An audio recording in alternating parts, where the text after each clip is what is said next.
Governor Newsom's administration today rolled out the first draft of his proposed state spending plan for the upcoming year. And while acknowledging budget challenges, the governor is proposing significantly more spending. KCRA3 political director Ashley Zavala joins us now with why today's update is leaving more questions than answers. That's right. Because he's terming out of office, this is Governor Gavin Newsom's final budget year that he needs to figure out with state lawmakers. The governor himself did not give the presentation. In fact, for the first time, he's not the one answering a lot of those questions that we have. So an overview of the numbers that you need to know, the governor is proposing a $348.9 billion spending plan, which is nearly $30 billion more than the state's budget right now.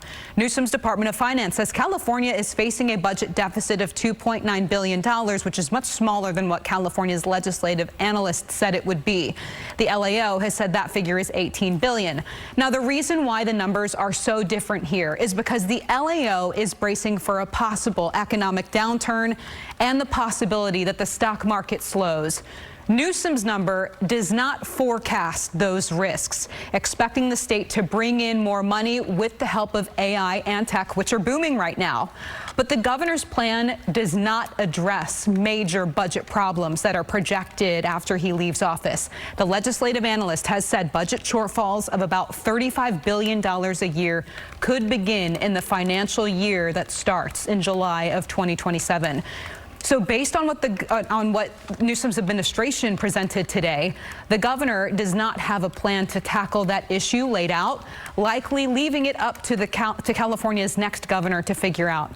I asked Newsom's Department of Finance director about this and about the governor's absence. Why is the governor basically deciding to let the next governor figure out the state's budget problems that are expected in the future? So that's not what the governor is doing.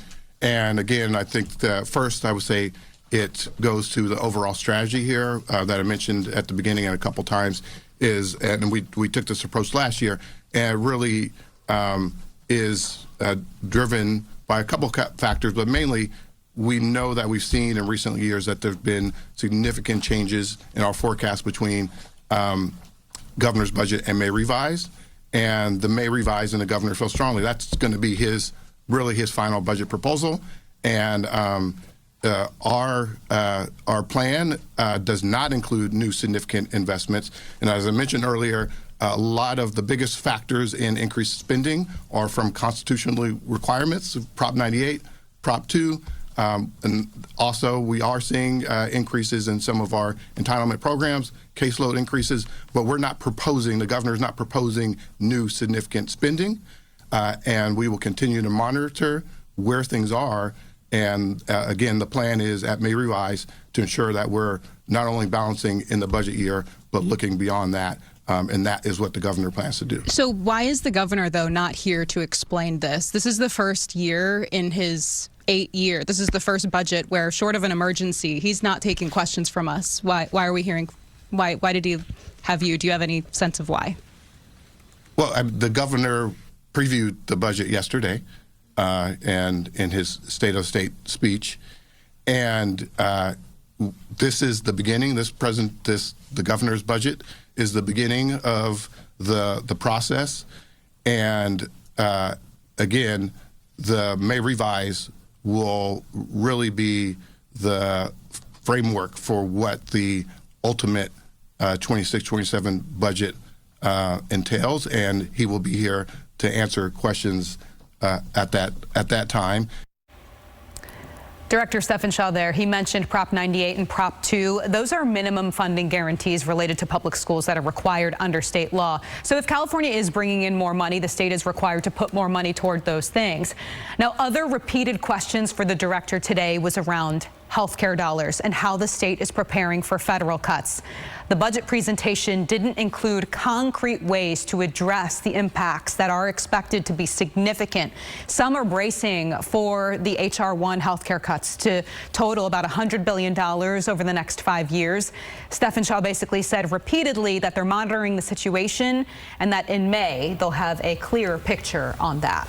All right, this is a lot to take in. I think a lot of people, when they hear budget stuff, their eyes start to cross. But the bottom line, is this proposed budget balanced at this point? We know the state has a deficit. Well, that's the question, I actually asked Director Steffenshaw, where are we seeing the biggest cuts to help with that? Where is the biggest reduction happening? And he basically said across the board, there are no significant cuts.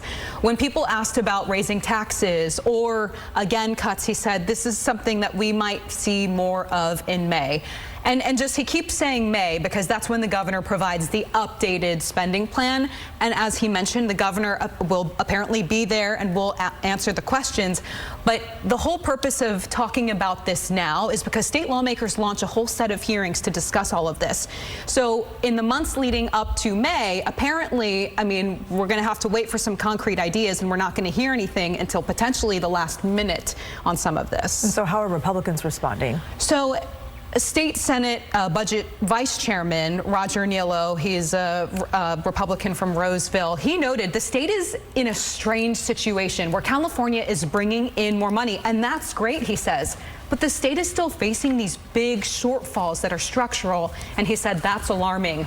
He overall does not buy that the state's shortfall this year could be as small as Newsom is projecting, again at $2.9 billion. I also heard from Republican Congressman Vince Fong, who texted me this afternoon, saying in part that it's President Donald Trump and Republicans who have contributed to this pro-growth, this booming stock market, and this AI growth that's helping the state's economy, especially right now. So basically, the governor's budget is, best case scenario if the stock market continues in the way it's going right now. And the LAO is, this is actually reality, and we can't bank on the stock market because it's the stock market. The two typically end up being wrong, but it's oftentimes we see the legislative analyst ends up being the more accurate figure, but we'll just have to see. A lot could change between now and May, and that's basically what the governor is saying today. Okay. All right, Ashley, thank you.